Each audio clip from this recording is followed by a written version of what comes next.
Hello to those who have joined so far. I think we can wait a couple minutes, move forward to see if a few more people will join us.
For those of you joining, we're just waiting a few more minutes to let other people join, and we'll start very shortly.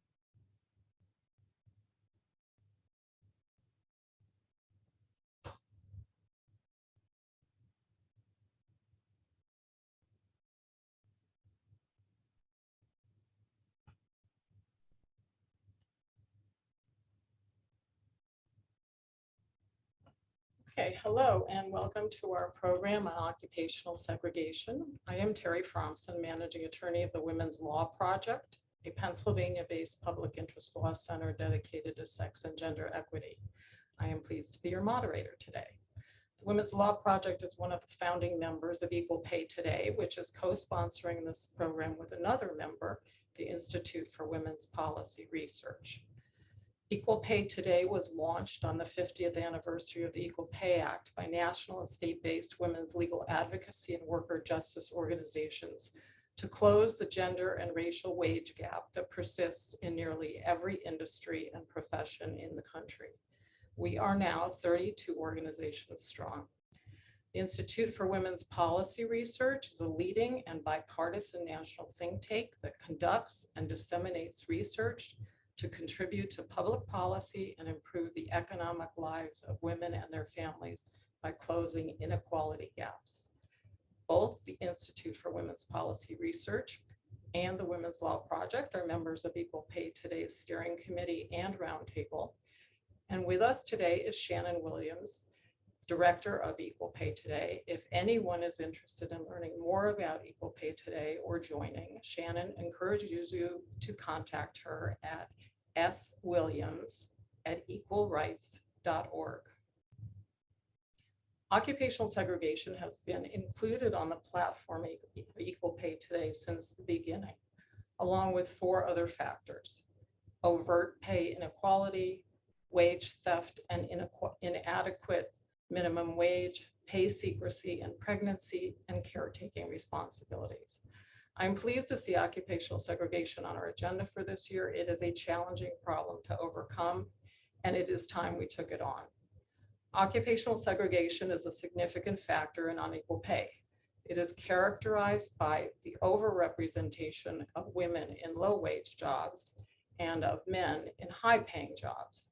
It is a historical pattern that perpetuates sex discrimination in employment. Hence, the long lists of low-paying, undervalued jobs, primarily occupied by women, and long lists of highly valued jobs occupied primarily by men that we bring out when advocating for equal pay. It also occurs within a single company. It is not a preference, but it's based on stereotypes about women's roles, capacities, and skills that are embedded in hiring patterns and often reflected by disparate wages for and harassment of women. We have three wonderful presenters today. First up will be Ariane Hegewisch, Program Director of Employment and Earnings at the Institute for Women's Policy Research. Her focus is human resource management and policies and legislative changes that will promote gender equality. She will walk us through the data on occupational segregation. Next will be Trilby Robinson-Dorn, Senior Associate Dean for Academic Affairs and Director of the Pay Equity Project at the University of California, Irvine School of Law. Trilby will tell you more about the Pay Equity Project and discuss potential claims to challenge occupational segregation in the context of pay equity. Last will be Jane Suhr. Jane is the Regional Director of the U.S. Department of Labor's Office of Federal Contract Compliance Programs Pacific Region. She will describe how OFCCP addresses occupational segregation. All of our speakers may address some policy initiatives that seek to reduce occupational segregation. If we can turn to the next slide, we can talk about how we're going to navigate this Zoom presentation. So I want everyone to know that we are recording most of this session, except for the OFCCP part of it. Questions will be answered after all of the speakers have presented. Please park your questions in the Q&A, and we will go to them after the last speaker finishes her presentation. If you are seeking to pose your question to a particular speaker, please include that information in your post. Chat is available. We encourage you to introduce yourselves by putting your name, organization, firm, and pronouns in the chat. And now we will turn it over to Ariane. Thank you very much, Terry, for the introduction. As Terry said, my task is to provide a general overview of the data and in the labor market on occupational segregation and links to equal pay, and to look a little bit at trends over time and differences by race and ethnicity. Next slide, please. As Terry has said, you know, why we're looking at occupational segregation now is because of the link to pay, but also because the COVID-19 pandemic has brought to the attention the extent of racial and gender occupational segregation, particularly the concentration of low wage, Black and brown women in the low wage service sector jobs that either were particularly likely to be cut during the COVID recession or were suddenly discovered more broadly as essential because they provided essential care and support during the pandemic. We're also looking at this because there is a once in a generation level of investment in infrastructure. Large amount of money's going in, hopefully creating good jobs. But again, because of occupational segregation, women currently are very underrepresented in construction, transportation, the fields to benefits. And hence, this is a very skewed effort unless we can do something about it in terms of access to good jobs. Now, what is occupational segregation? How do we define whether something is or isn't segregated?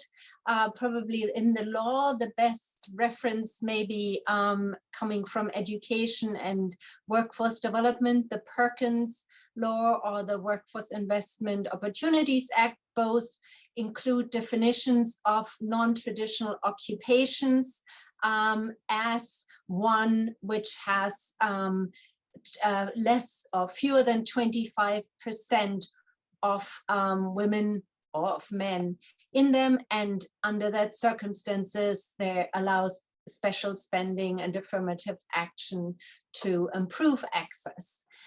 The extent of occupational segregation under this definition to me is very high. It's a key characteristic of our labor market. 9 of the 20 most common occupations for women and 9 of the 20 most common occupations for men are non-traditional for the other gender. And almost 4 in 10 women and more than 4 in 10 men work in occupations that are traditional for their gender. So next slide, please. And why does this matter? Because the evidence suggests that it's quite, it has quite an impact on pay. Firstly, the most comprehensive study trying to account for the gender wage gap finds that 1/3 of it is explained by occupational segregation. You know, the fact that women and men work in different occupations and women-dominated occupations pay less per level of education and experience. It's almost as important as discrimination, but of course also included in those 1/3 of the gender wage gap that is explained by occupational segregation is discrimination in access to those occupations, right? So they reinforce each other, they're not distinct.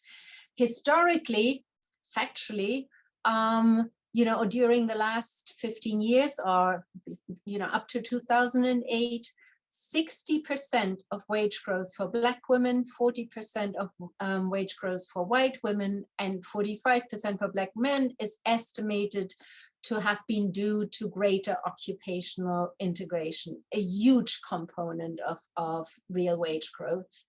However, progress in closing the gender wage gap stalled just at the same time as the integration of occupation has stalled. Next slide, please.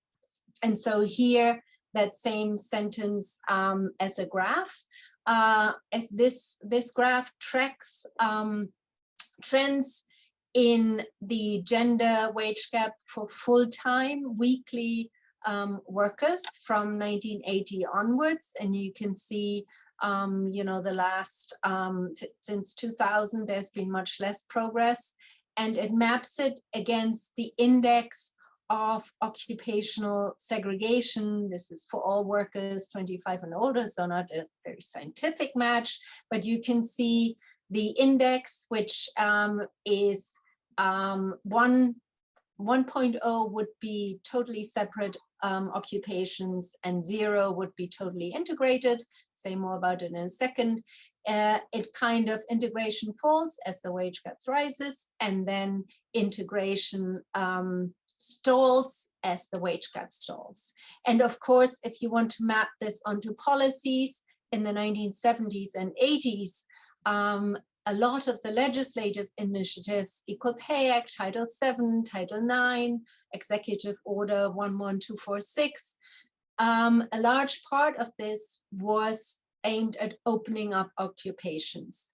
And I would also want to mention job evaluation, which kind of is really between different occupations, because until the late 1980s, when there was an important Supreme Court decision or senior court decision, there was a kind of assumption by HR people, by lawyers, that the Equal Pay Act covered comparable worth, that you could use it also to challenge different evaluations for women and men doing different jobs at equivalent effort, skills, education. And there was a lot of progress was made, particularly in public sector jobs. But then this ended in the 90s. Of course, you got welfare reform in the 2000s. From the 2000s onwards, say a bit more about this later. Lots of growth of female-dominated healthcare and elder care jobs, swamping everything else. And then here, this kind of last bit of a trend, the COVID period, again, dissimilar integration growing. Next slide. Okay, no, one before, okay. So just to get back to the index of dissimilarity, The Duncan and Duncan Index, a married couple, was developed in the 50s to look at residential segregation first. But for occupations, what it measures is how many women and men would have to move occupations to get to a point where each occupation has the same gender ratio as the general labor force, which at the moment is about 47%, but say in the 70s, it was 37%, right? So it's normed against the workforce. And 1 means full separation, 0 means full integration, as I said before. And the data here looks at workers in post-secondary education, 25 to 64, and we use the 2010 occupational definitions. And there are about 450 occupations, some very small, some very large, such as, say, retail sales, which formally is 50-50 male, female. But if you look behind it, you know, you just have to think of who sells cars and who sells cosmetics and who earns what there. And there are lots of differences also. Next slide. Okay, so looking at trends over time in the integration of occupations. First issue to note is that segregation is lower, the top line here. So, you know, the greater segregation here. So segregation is higher for workers who have lower levels of education, particularly who have, you know, do not have a BA or post-secondary degree. And segregation is lower for workers with higher occupation, but the trend is fairly similar, right? Until the 2000s, there was more progress than there has been since the 2000s. Thinking about this integration for professional jobs, think about accountants, veterinarians, pharmacists, doctors, lawyers, all occupations that have seen a lot of women move into them. And then compared to that, electricians, mechanics, nursing care assistants, dental hygienists, teachers, also occupations that have seen much less change, where segregation is very high. And a lot of these are middle skill jobs. You need more than high school, but less than 4-year college, where the wage gap is particularly large. And some occupations also have gotten worse, full stop. Yeah. Next slide. So occupation is a key factor. This slide, sorry, it's kind of more of a spaghetti, looks at the index of dissimilarity of occupations within the major racial and ethnic groups. So women and men of the same racial background compared. And you can see overall the range of segregation is very similar. And it also maps on the issue of education to some extent. So the blue line are Hispanic or Latinx workers, and you can see they have the highest level of segregation between each other, whereas the yellow line is Asian American, Native Hawaiian, and Pacific Islander women, of course, a group which has a lot of diversity within it, but overall have the highest level of segregation, of education, and the lowest level of segregation. Next slide, the last data slide. So this one looks at segregation between women. Overall, you know, gender trumps race on this, as I showed in the last slide.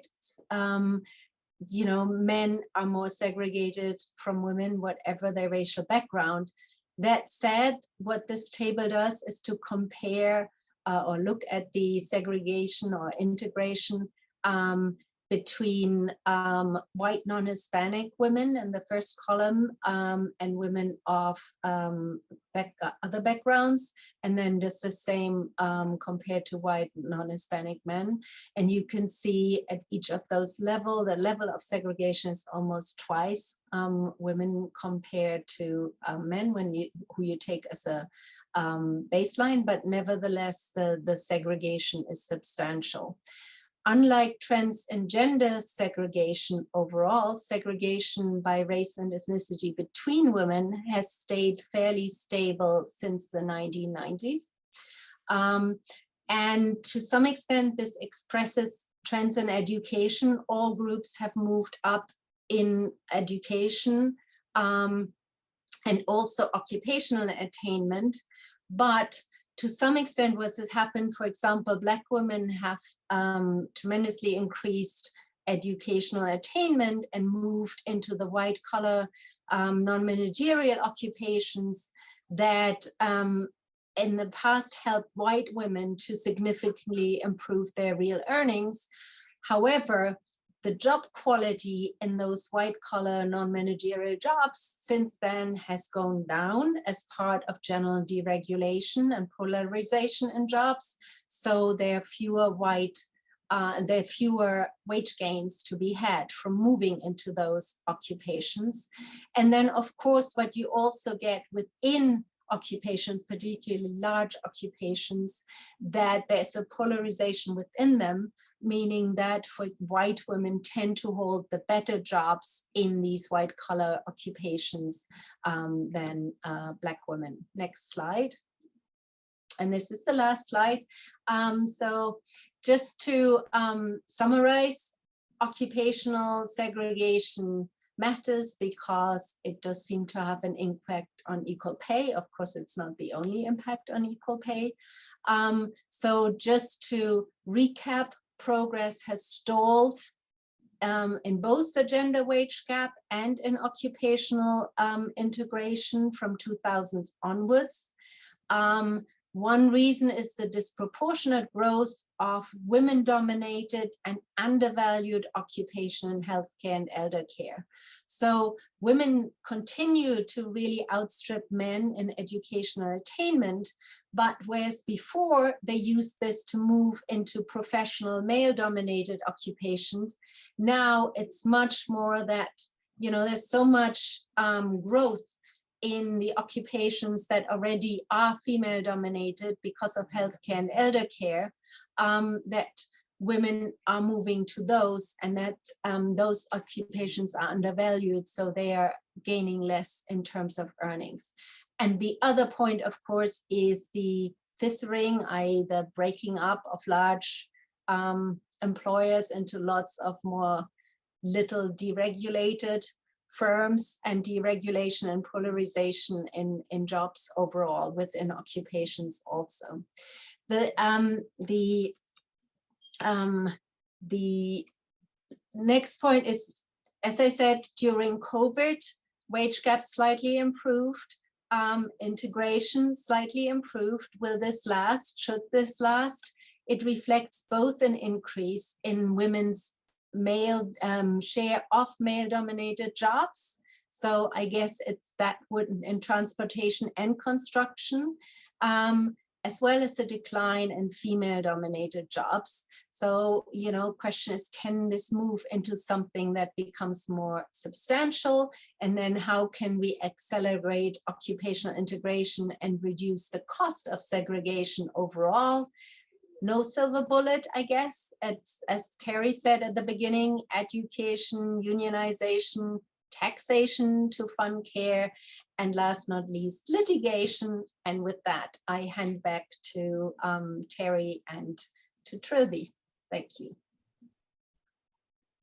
Thank you, Ariane. I'll just quickly shift it over to Trilby.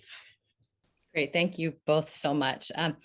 As Ariane's important work has shown, the progress in closing the pay gap and in improving occupational segregation has stalled over the past 2 decades. So I guess I'm here to talk to you about the role of law in that. And as you can see from the title of my slides, I conclude that federal law anyway, has been a flawed tool for combating occupational segregation-based pay inequity. So I guess I get to sort of provide kind of a negative, I guess, overview here, but then I'm going to conclude with some positive developments in state law that I hope will be promising. Next slide, please.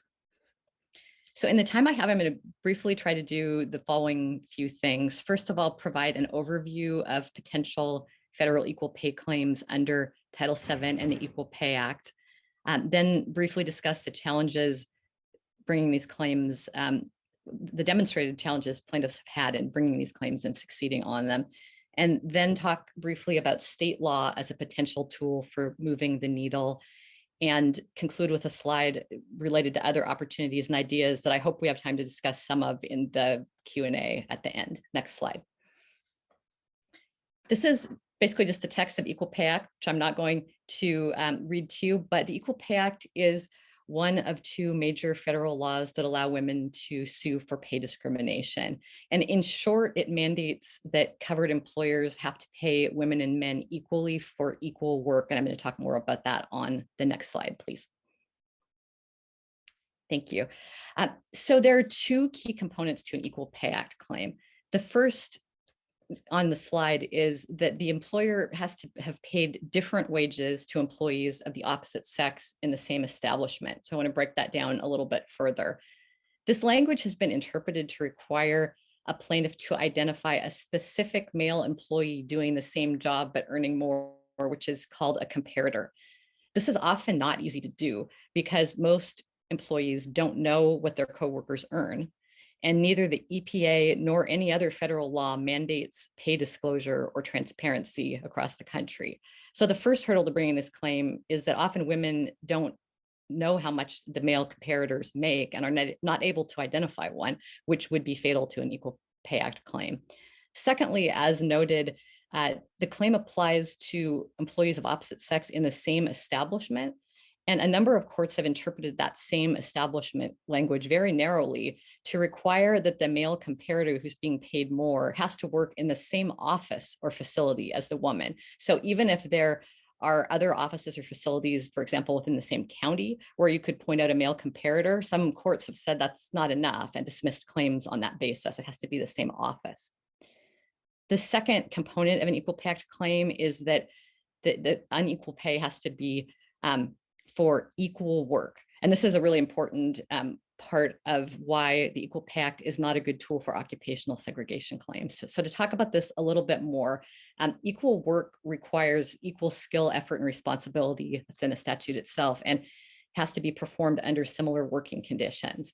The EEOC has defined equal as meaning substantially equal, so not like literally completely equal, but a number of courts have interpreted that to mean nonetheless that the jobs being compared have to be virtually identical. And that's actually language that some federal courts have used.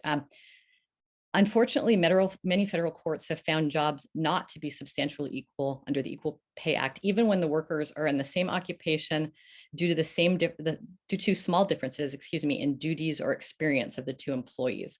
One survey of case law conducted by Professor Stephanie Borstein in 2017 showed that of the 79 published decisions at that point where a federal court considered the issue of equal work under the EPA, only 1/4 of the plaintiffs, 21, were found to be performing equal work. And most of them were performing jobs that were identical to those of the male comparator. So same department, same position, same duties, et cetera. As all of you know, an occupational segregation-based pay discrimination claim would be based on comparing workers in different occupations or different job titles, even if they have a lot of similarities. For example, cafeteria workers in a school versus janitors. So the equal work framework of the EPA and its narrow judicial interpretations excludes most, if not all, claims of pay inequity across occupations. Next slide, please. Next slide, please. Thank you. So some of these I've mentioned, but just to kind of cap off why the Equal Pay Act is not a good tool for occupational segregation claims. The first one I actually haven't hit yet, which is a plaintiff can only sue her own employer under the Equal Pay Act. I mean, that's the way federal employment law works, right? Is it's employer-based. So within an employer, Theoretically, there could be a claim under the Equal Pay Act for occupational segregation-based pay inequity, although, as I said a second ago, it's not really allowed under the judicial interpretations. But you couldn't sue another employer looking at, this class of workers that's similar in a different employer. So a lot of occupational segregation by nature is just not encompassed by the way American employment law is set up. The second bullet on the slide I've already talked about. The EPA only reaches a narrow band of pay discrimination claims, both by its statutory language and the way that it's been interpreted by the courts. And I talked about the same establishment thing as well. The last point on this slide is that the Equal Pay Act only prohibits sex-based unequal pay. It doesn't prohibit race-based unequal pay, which limits theories of recovery and occupational segregation cases where women are paid unequally due to the intersection of their sex and race. And we know, and Ariane noted, that women of color get hit the most in the pay gap. And so the Equal Pay Act does not reach those intersectional claims. Next slide. Title VII is the next big federal employment statute that I want to quickly highlight. Jane Suhr, who's going to speak after me, likely will also talk about this as well. So I'm going to be reasonably brief here. This is the language of the statute itself. Do note that Title VII is, as many of you probably know, is a broader law just generally. It prohibits discrimination in hiring, firing, promotion, et cetera, and compensation due to sex, race, national origin, and other protected classes. So it could reach discriminatory compensation practices in a way that the Equal Pay Act doesn't. So it is a broader statute. Next slide. There are two overall types of Title VII pay discrimination claims. The first one are individual disparate treatment claims, where an individual plaintiff would sue based on unequal pay. Under this theory, though, the employee would have to show that a discriminatory intent or motive, and I don't have time to go through, there's kind of a complicated proof structure that you have to use to do that. But that can be a real bar to recovery. In part because the way it works is that once the plaintiff has made out a prima facie case of discrimination, the burden then shifts to the employer, who gets to argue there was a legitimate non-discriminatory reason for the unequal compensation. And that's been treated quite broadly by courts in terms of what are the legitimate non-discriminatory reasons. There are also group claims, sometimes also called systemic discrimination claims, that can be brought based on a pattern or practice of disparate treatment using statistics, et cetera. Next slide. So I conclude that Title VII provides limited relief still for plaintiffs, but more relief than the Equal Pay Act does in an occupational segregation context. Some of the things I said about the EPA are true here too. You can only sue your own employer. It's hard to discover unequal pay in the first place. And there's been narrow interpretation here as well by the courts, including, unfortunately, the incorporation into Title VII of the affirmative defenses under the Equal Pay Act, including one that I didn't talk about, but there's a defense called the factor other than sex defense under the Equal Pay Act, which basically allows employers an out if the pay was set based on a factor other than sex, but things like prior salary, negotiation ability, management potential, and other things like that have been considered by courts to be factors other than sex, even though I think many of us would argue that those are imbued with sex-based discrimination. Anyway, they've still been allowed to count as defenses. So those defenses are also incorporated into Title VII. And the intent thing that I mentioned before can be really challenging as well. Next slide. So other just general litigation challenges in bringing these claims, regardless of the statute that you're using, that some of you are probably familiar with, are the difficulty of individuals have bringing the claims because of cost, willingness of lawyers to take the claims as, on a contingency fee, et cetera. It's just hard to be an individual plaintiff bringing these claims, period. So then you think about class or collective action, which is a good potential option. Under the EPA, there's the possibility of collective action under Title VII class action. Those can be difficult to certify, though, and create their own challenges. Recent Supreme Court jurisprudence has kind of limited the ability to certify certain class actions, although there are a couple proceeding right now in California that are potentially interesting and ones to watch on the class action front.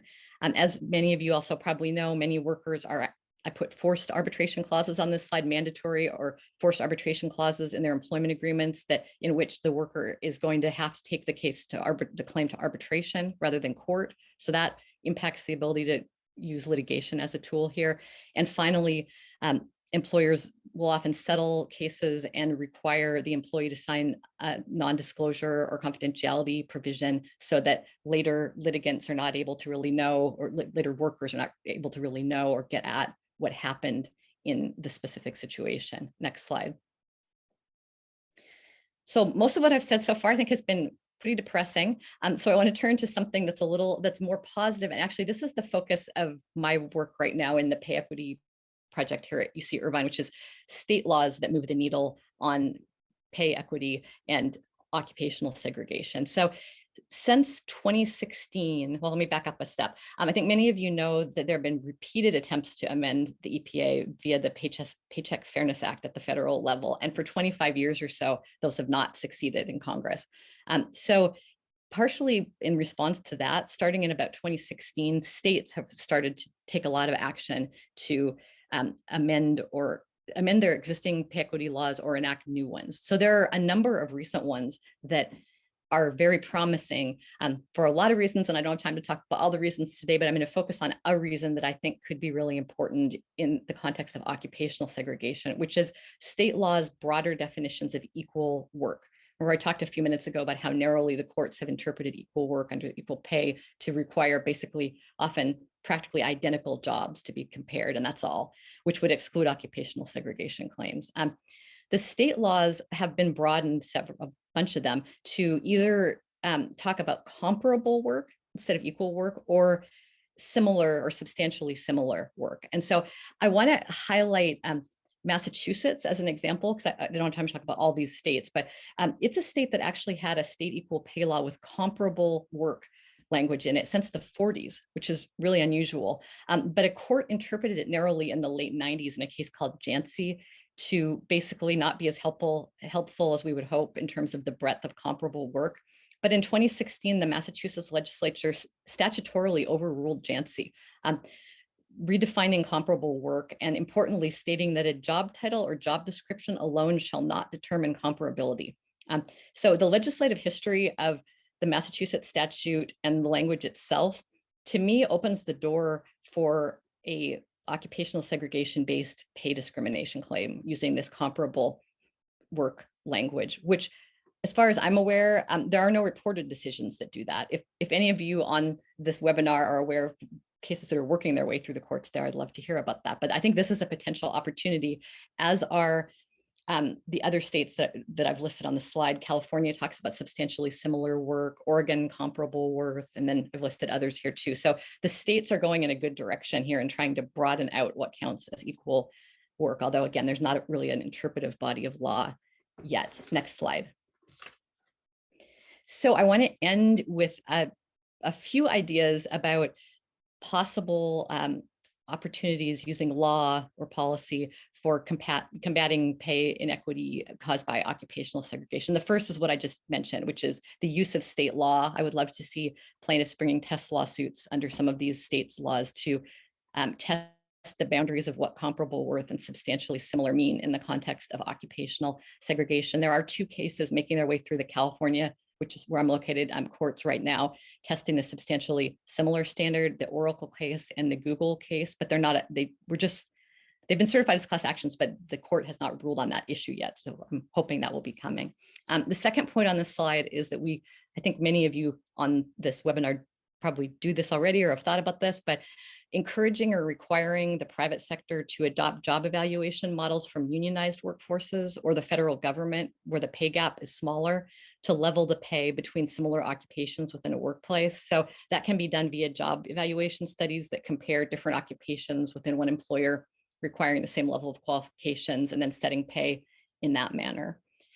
The third opportunity or idea is to adopt models from other countries to address the impact of occupational segregation. Canada just recently enacted a very interesting Canadian pay equity law that directly addresses occupational segregation. Under the new Canadian law that went into effect in 2021, meant to improve, the way they put it is pink collar jobs, those traditionally done by women that are paid less than equally valuable jobs for men. Employers, covered employers, which is about 1 million employers in Canada, which doesn't have a big population, have to now identify job classes in the workplace, determine which are commonly held by women and which are commonly held by men, value the work done in each of the classes, calculate compensation based on the class, determine whether there are differences between jobs of equal value, which again is much broader than our equal worth work standard, in the US, and then increase the pay of the women in the jobs of equal value to the level of the men. So this is in the process of being implemented right now. So I don't have a story to tell you about how well it went, but I think it has to be done by 2024, if I'm remembering right. So that's an interesting thing to watch. Number 4 on my slide is we could amend the Equal Pay Act. I mean, advocates have tried that for a long time. We could enact the Paycheck Fairness Act, which would change some of the problems with the EPA that I mentioned, but of note, it would not necessarily change the equal work standard in the EPA. At least I haven't seen a proposal in the Paycheck Fairness Act to do that yet. And I'd love to hear other creative ideas from any of you in the Q&A for using law as a tool for occupational segregation as well, because I know you're the ones out there advocating and fighting the fight on the ground. Thank you. We are like 3 minutes to the end of our time. I understand we have a couple questions. And so Ariane has said we can stay open for 10 or 15 minutes more if people have more questions or want to discuss anything at this point.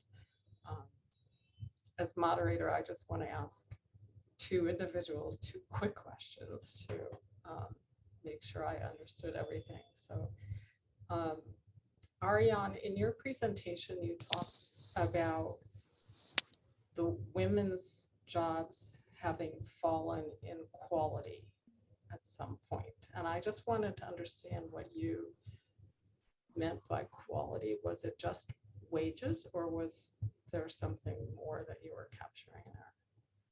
Yeah, it's not just women's jobs. I guess it's also men's jobs, but job quality to me is how much you can earn, how regular your hours are, whether you have access to benefits, and whether you get a proper employment contract, and a little bit what fissuring means. For example, you were a room cleaner, you worked for a big hotel chain, then all those jobs were subcontracted. Now you work in a smaller company just employing, room cleaners, and overall the earnings are lower and the job security is lower. So a broad range. Okay, 2 questions that came up in the Q&A. Trilby, were you saying no? Okay. I'm the same person from Pamela. And one of them, I guess, is posed to Equal Pay Today, which is if someone wants to bring a test case in a particular state, will Equal Pay Today or some other organization presenting today help us with the litigation of the case? So that's not necessarily a question that I think those of us with Equal Pay Today can answer easily. We don't have a policy about taking cases, but certainly the organizations within EPT are available to be consulted on whether they can assist with such litigation. Okay, and then I guess the second Q&A is a suggestion from Pamela Herndon, who is a member of Equal Pay Today. Rather than trying to amend the Federal Equal Pay Act, should we try to get each state to enact a law that addresses the concepts of equal pay that will help women? And then we bring all these laws to the attention of federal legislators as we work to get uniform federal legislation that amends the Federal Equal Pay Act. Suggesting a 5-year goal to attain this goal. Do presenters have a response to that? I think that's a really interesting idea. I don't know, Terry and Pamela, whether there's an organization out there that's been coordinating state legislative efforts. That'd be a good thing. Maybe those of us who are involved with EPT could look into. My sense of the state laws is, having surveyed them, is that many states either have already moved in a positive direction statutorily or are thinking of it, but just looking at the map, just trying not to be too cynical, but also a realist. Like a lot of the more progressive states have kind of already done that. So I don't know, and I can't speak to every other state, but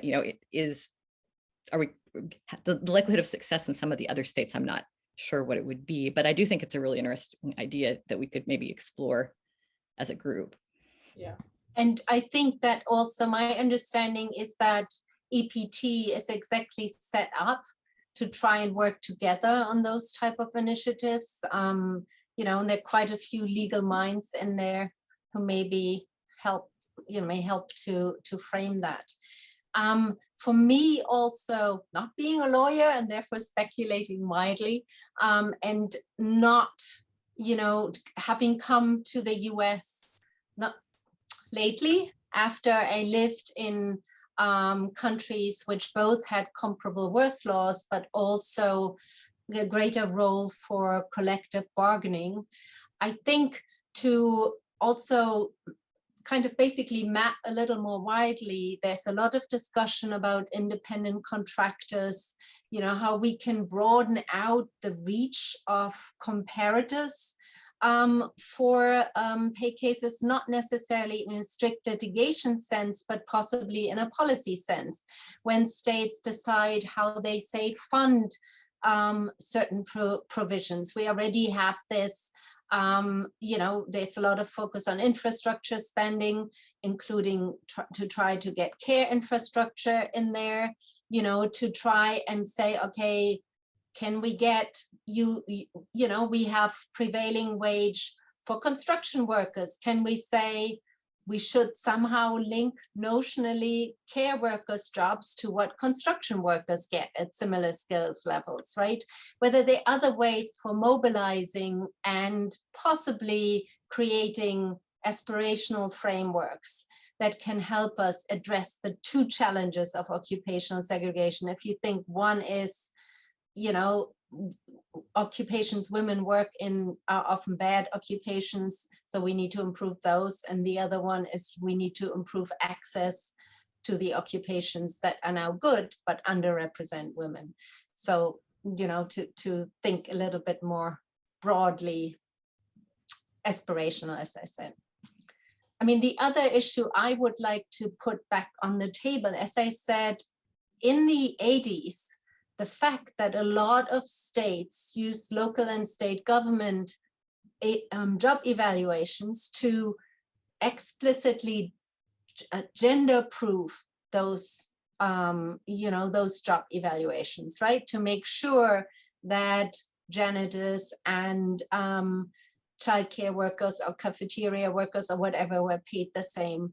That led to a lot of increase in women's earnings in the public sector. Public sector has been deregulated since then, but there still is quite a lot of left. And about half of the states still doing this. But can we revive that? Can we use it to kind of reinvigorate also this effort, also voluntary effort from what companies are doing in their workforces? I think that's a really interesting idea. I think, we all come from different states here. And so there have been lots of efforts to amend the Equal Pay Acts of various states, maybe standalone or single issue bills. But really it depends on, the state and how welcoming your legislature is to those suggestions. And we will keep pushing and keep working on this. I guess one other question that some of you may want to approach, we didn't really have it on the agenda, but there have been other sorts of policy efforts by the government to weaken the occupational segregation by providing certain types of training or cooperation between unions or employers. Ariane, is that something you want to address, or Jane? Yeah, no, certainly. Quickly, it's 50 years of Title IX, so a lot has happened in occupations and education. And the Perkins Act has quite a lot of standards on on improving underrepresented gender presentation when you do career and technical education, for example. But then in apprenticeships now, there is a big focus on increasing apprenticeships, not just through infrastructure. And apprenticeships are very segregated, right? You either have construction where fewer than 5% are women, or you may have childcare, care work, now healthcare, where the large majority of workers are women, but it's much lower paid. So, and the Department of Labor kind of has a notional sense of saying apprenticeships, you should take, 50% should be the goal. Half of the world are, it's kind of split genders, which is, so kind of very unobtainable, but at least there is a lot of emphasis currently to shift the needle, to provide technical assistance, to say that it is a serious policy concern. If you get federal monies, you have to make efforts towards greater gender integration. I guess maybe one last comment I have, because when I think about occupational segregation, I always think about sexual harassment. And so that is a barrier to women who make the best effort to enter those male-only domains. And I think that's something that has to accompany any efforts that, we have to address that while we're addressing the wages, or they cannot tolerate the workplace that they're put in. So do any of you panelists have something you'd like to add? I know we are quite after the time of the end of our session here. We have no more questions here. So if you have anything to add? I think we've scratched the surface. Okay. It's clearly such a rooted issue, but for me, this has been very productive, and I hope it gets all us into thinking mode and action mode to try and shift the needle a bit. Absolutely, we really need to do this. And I just want to thank all of you for your excellent presentations. And it has given me a lot to think about, and I hope it has given the audience things to think about, and we can try to move forward. So thank you, and thanks to the audience for joining us today. Enjoy the rest of your day. Thank you. Thank you.